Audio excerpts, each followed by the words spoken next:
Good morning, good afternoon, good evening. இந்த video நீங்கள் எப்போ பார்த்தாலும் இந்த 3 ஏதாச்சும் எடுத்துக்கோங்க. இன்றைக்கி நம்ம என்ன பார்க்க போகிறோன்னா ஃபிசியாலஜி ஆஃப் டெக்லுடேஷன் பார்க்க போகிறோம். டெக்லுடேஷன் வேறு எதுவும் இல்லை. டெக்லுடேஷன் ஒர்க் வந்து swallowing. Deglutition is a process by which food material from oral cavity is transported into esophagus. ஓகேவா? டிக்ளூஷன் ஒரு ப்ராசஸ், அதாவது மவுத்தில் இருக்க ஃபுட் பார்ட்டிகல்ஸ் வந்து நம்ம நேராக ஈசோஃபேகஸ் கொண்டு போகிறது தான் டெக்லுடேஷன்ன்றோம். ஓகேவா? மவுத்தில் இருக்க ஃபுட் பார்ட்டிகல்ஸ் வந்து ஈசோஃபேகஸ் வந்து டிரான்ஸ்ஃபர் பண்ணுறது தான் டெக்லுடேஷன். டெக்லுடேஷன் வந்து it is initiated voluntarily. The deglutition process is initially it is voluntarily, but most part of it is involuntary or reflexive. Therefore, it is also called deglutition reflex. Deglutition வந்து it is a complicated mechanism. நாம வந்து சாப்பிட்றோம், ஈஸியாக முடிக்கிறோம், அது அப்படின்னு நினைப்போம். ஆனால் it is a complicated mechanism. ஏன் complicated mechanism சொல்றோம்னா, because pharynx is subserves both respiration and swallowing. ஓகேவா? டெக்லுஷன் வந்து காம்ப்ளிகேட் மெக்கானிசம் சொல்றோம். ஏன்னா pharynx இருக்குல்ல, அது வந்து ஏரும் ஒரு பேசேஜ் கொடுக்குது, ஃபுட்டுக்கும் அது பேசேஜ் கொடுக்குது. ஓகேவா? So it is a complicate mechanism. ஒரு ஃபுட்டு போற இடத்துல வந்து ஏர் போற இடத்துல ஃபுட்டு போச்சுன்னா இட் இஸ் வெரி காம்ப்ளிகேஷன். ஓகேவா? Respiration is not compromised because of swallowing. ஸ்வாலோயிங்னால ரெஸ்பிரேஷன் வந்து நிக்க போறதே இல்லை. அடுத்து stages of deglutition. There are initially 3 stages of deglutition, that is oral phase, pharyngeal phase and esophageal phase. In this, the oral phase is voluntarily and remaining pharyngeal and esophageal phases are involuntary. First, we are going to see about oral phase. Oral or voluntary phase. The oral phase is also called as buccal phase. This is the voluntary phase of swallowing.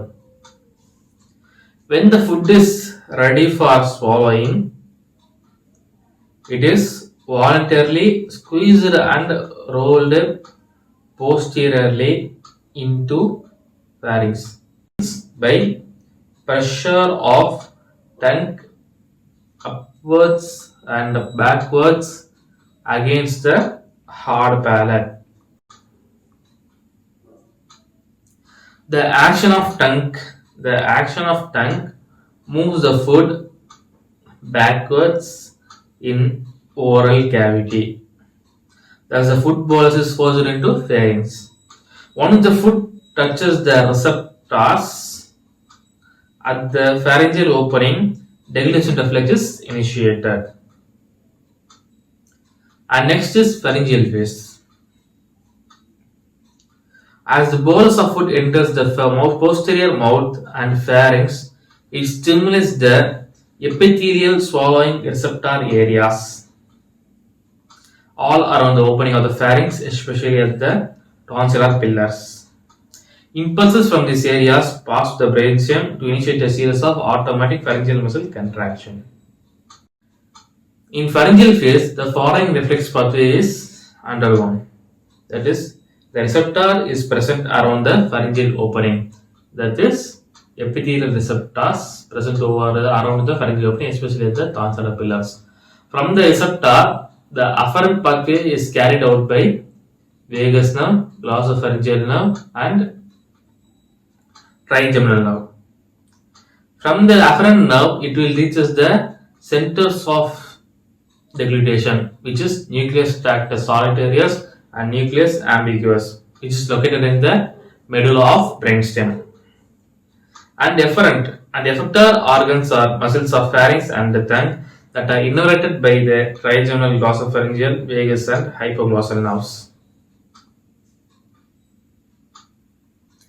The events of pharyngeal phases includes the soft palate is pulled upward to close the posterior nest to prevent the reflex of food into the nasal. The palatopharyngeal fold on each side of the pharynx are pulled medially to approximate each other to form a sagittal slit through which the food must not pass into the posterior pharynx. The vocal cords are approximated together and the larynx is pulled upwards and anteriorly and the epiglottis swings backwards over the opening of the larynx. This action prevents the food material from getting into the vocal cords. The superior constrictor muscles of pharynx constrict, which forces the food to enter deep into the pharynx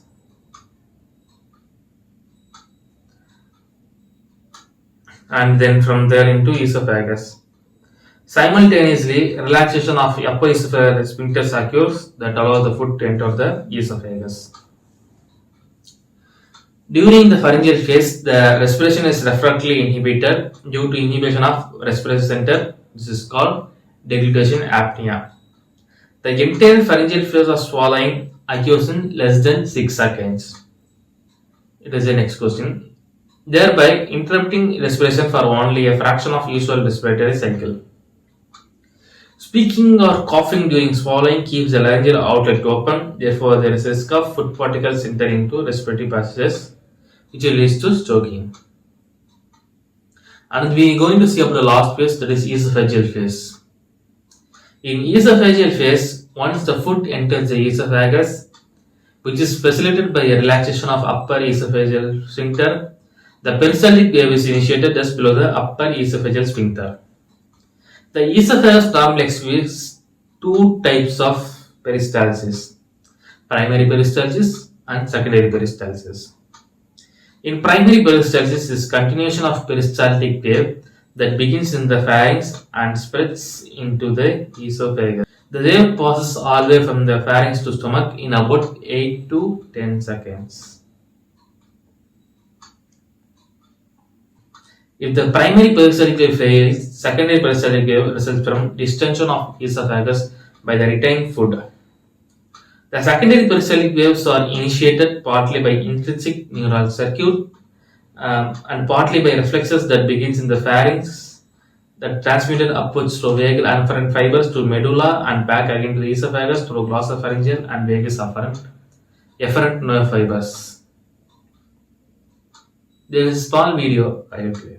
With a normal swallow, food and liquids move from the mouth into the esophagus directed by a precise sequence of coordinated muscle movements. In order to adequately describe the biomechanics and bolus movement during swallow, the 4-stage model was developed. Let's slow down the animation in order to more clearly appreciate what happens during normal swallow. The 4 stages are as follows. Oral preparatory stage. This is oral phase. Oral transit stage, pharyngeal stage, Pharyngeal phase, and it will look into esophageal phase. esophageal stage. During the oral preparatory stage, food is kept in the front part of the mouth where it is moistened with saliva and chewed into a softer consistency. Once the food bolus has been processed by the mouth, the oral transit stage begins with the tongue raising up against the hard palate while the back of the tongue drops to allow the bolus to move into the back of the mouth. Simultaneously, the soft palate raises up against the back while closing off the passageway into the nose, preventing any food or liquids from regurgitating back up into the nose. The pharyngeal stage is a rapid sequential activity during which the bolus is propelled into the esophagus. The larynx elevates while the epiglottis flips down, protecting the airway. Not clearly shown are the pharyngeal muscles which contract, squeezing the bolus downward. The cricopharyngeus muscle or upper esophageal sphincter relaxes and opens to allow food and liquids to pass into the esophagus. Once the bolus passes the cricopharyngeus muscle, the esophageal stage begins. The cricopharyngeus muscle closes back up to prevent any regurgitation back up into the throat. The esophageal muscles continue to propel the bolus into the stomach by a coordinated muscle contraction and relaxation known as peristalsis. The mouth and throat resets to prepare for the next swallowing event. Should there be any deficits or coordination problems at any point during the 4 stages of normal swallow, choking, aspiration, nasal regurgitation, or even the complete inability to swallow may occur. Disorders of deglutition. There are two disorders of deglutition: decrease or absence of deglutition reflex. If deglutition reflex is impaired or abolished, regurgitation of food into the nose or aspiration into the larynx and trachea occurs. It is seen in 9th and 10th granular paralysis, in lesions of medulla, and when pharynx is anesthetic with cocaine, deglutition reflex is abolished temporarily, and dysphagia. Dysphagia is difficult in swallowing due to any cause. To acute to in a acute or severe pharyngitis, and it can also occur in motor problems in pharynx, upper exit, foreign body, and acute inflammation in oral cavity. These are my references. Thank you.